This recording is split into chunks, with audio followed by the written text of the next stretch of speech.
All right, so imagine this for a second. Draft day is getting closer, and there's a real chance this team could pull off a move that completely changes how this whole thing plays out. Not a small tweak. I'm talking about one of those decisions that makes you stop and go, wait, are we really doing this right now?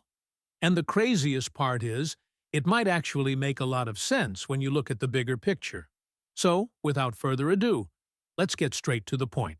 Click the like button and write in the comments. Go Hawks! The possibility of the Seattle Seahawks making a bold move on draft day is starting to gain real traction. And what's catching attention right now is a specific trade scenario involving a familiar, and not exactly beloved, AFC opponent, the Pittsburgh Steelers. According to an NFL.com proposal crafted by Eric Edholm, Seattle could be looking at a deal where they send pick number 32 to Pittsburgh and, in return, stack up valuable draft capital that could reshape how this roster is built moving forward. Here's where things get interesting for Seahawks fans. In this scenario, Seattle wouldn't just be moving back for the sake of it. They would receive a second-round pick, an additional third-rounder, a fifth-round pick, and another sixth-round selection. That's a significant haul for a team that currently doesn't have a lot of picks to work with, especially when you consider how John Schneider has historically operated. This is a front office that thrives in the middle and later rounds, consistently finding players who not only contribute, but sometimes turn into Pro Bowlers, All-Pros, and even franchise-defining talents. And that's exactly why this idea isn't as far-fetched as it might sound at first. Schneider has built his reputation on trading back and maximizing value. When you look at the Seahawks' current situation, it actually aligns perfectly with that philosophy.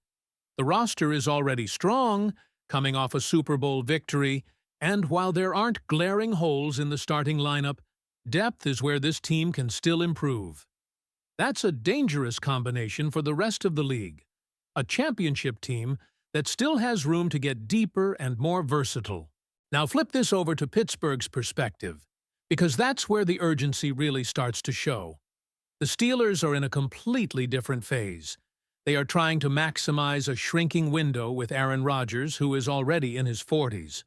Whether or not he officially confirmed his return at the time of this discussion, the expectation is clear. They are operating as if their time to win is now. And when you're in that mode, patience goes out the window. The Steelers' wide receiver situation is a big part of this equation. Even after adding DK Metcalf previously and bringing in Michael Pittman Jr., there are still questions about depth, consistency, and long-term stability in that room. There's also uncertainty around players like Roman Wilson stepping up as a reliable third option. That's where a prospect like Arizona State's Jordan Tyson comes into play. A highly talented receiver who could slip in the draft due to injury concerns, but has the kind of upside that could tempt a team to trade back into the first round. And let's be real about something. If Aaron Rodgers wants another weapon, the Steelers are going to listen. At this stage of his career, he has that level of influence. The organization knows their success is directly tied to him, and if he identifies a player he believes can elevate the offense, that could be all the motivation needed to make an aggressive move like this. That kind of pressure can lead to decisions that, from the outside, might look like overpays, but internally, they see it as necessary. There's also history here that adds another layer. Seattle and Pittsburgh have already proven they're willing trade partners. Deals between these two franchises have happened before, including the move involving DK Metcalf, which ended up benefiting both sides in different ways. That familiarity lowers the barrier for something like this to happen again. There's already a level of trust in negotiations, and that matters more than people realize during draft day chaos. But let's bring it back to Seattle, because this is where the real strategy unfolds. The Seahawks currently have only 4 picks in this draft, with just one coming on day 3. That's not ideal for a team that has built so much of its success on finding value outside the first round. By making this trade, they would jump from 4 total selections to 7, including 4 picks on day 2 and 3 more on day 3. And if you've followed this team closely, you know exactly how dangerous that could be. Schneider doesn't need a top 32 pick to find impact players. In fact, you could argue he's more effective when he has multiple swings instead of just one. The difference between pick 32 and pick 53 isn't as massive as people think, especially in a draft class that isn't considered top-heavy with elite talent. But the difference between having 4 picks and 7? That's huge. It also opens up flexibility. If there's a player Seattle really loves who starts to slip, they now have the ammo to move back up. If not, they can stay patient and keep adding pieces. Running backs, edge rushers, offensive linemen, defensive backs. All areas where depth can be improved without necessarily replacing starters. This is about sustaining success, not chasing it. And that's the key distinction here. The Seahawks aren't desperate. They're calculated. They're in a position where they can afford to think long-term while still competing at the highest level right now. Moves like this aren't about fixing problems.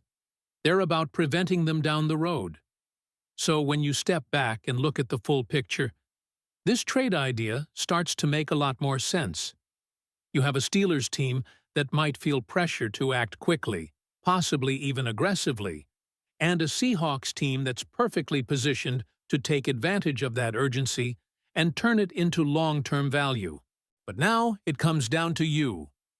If you're in John Schneider's seat and this exact offer is on the table, are you pulling the trigger and trading out of pick 32 to stack up those extra selections?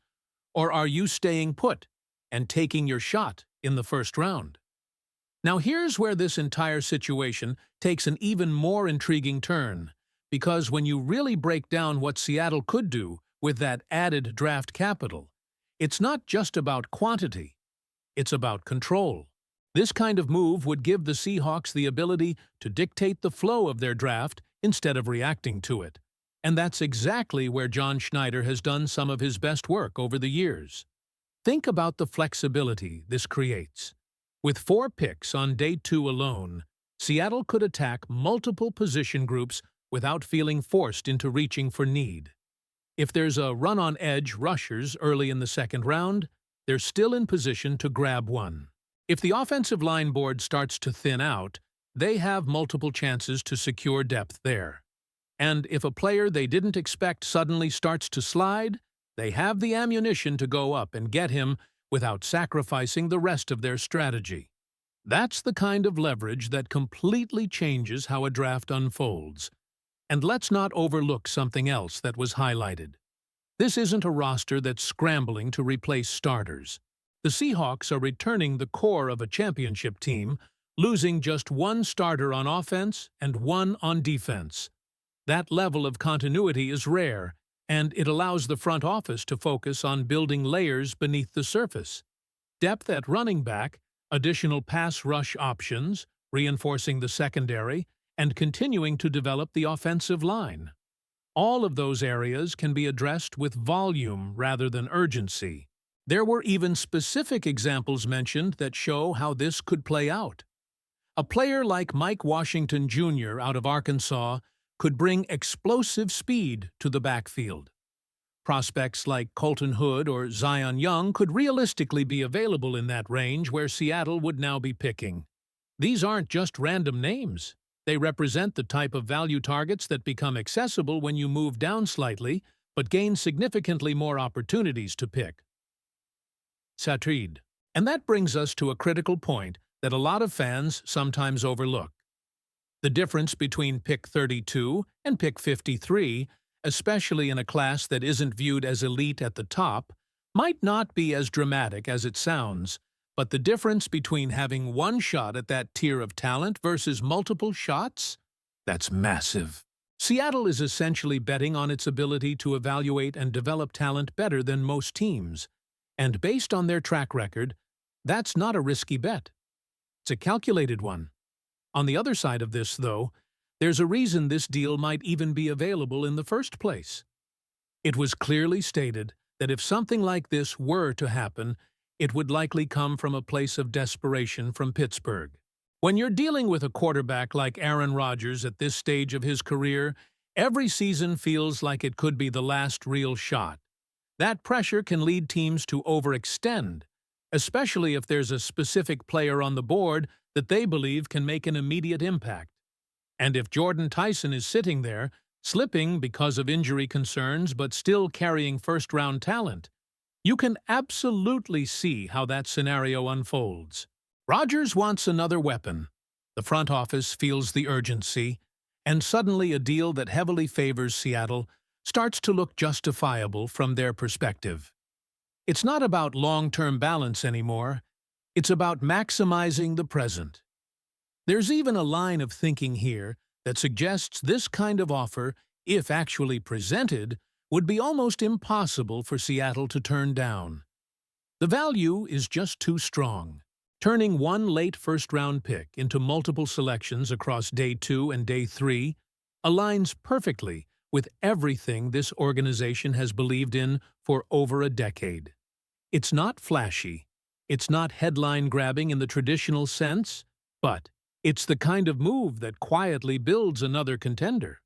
At the same time, you can understand why there would still be some hesitation among fans. There's always that allure of staying in the first round, of grabbing a player with that fifth-year option, of believing you can land a difference-maker right away. And if there's someone on the board that the Seahawks truly view as a cornerstone piece, passing on that opportunity isn't easy. That's the internal battle every front office faces in these moments: immediate impact versus sustained depth. But if we're being honest about how Seattle operates and what has made them successful, this kind of trade feels like it's right in their DNA. Accumulate picks, trust your scouting, develop talent, and build a roster that doesn't just peak for one season, but stays competitive year after year. That's how you avoid falling into the same trap that teams like Pittsburgh might be facing right now. So as this idea continues to circulate and gain attention, don't be surprised if it starts to feel less like a hypothetical and more like a very real possibility. Because all the elements are there: a willing trade partner, a motivated buyer, and a Seahawks front office that has never been afraid to move back if the value is right. And if draft night unfolds this way, it wouldn't just be another transaction.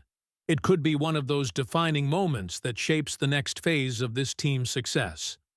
Now, before you go, make sure you subscribe to the channel. Drop a like if you're excited about the possibilities, and click on the video that's on your screen right now, because all the latest Seahawks news and analysis is happening right here, and you don't want to miss what's coming next. Go Seahawks!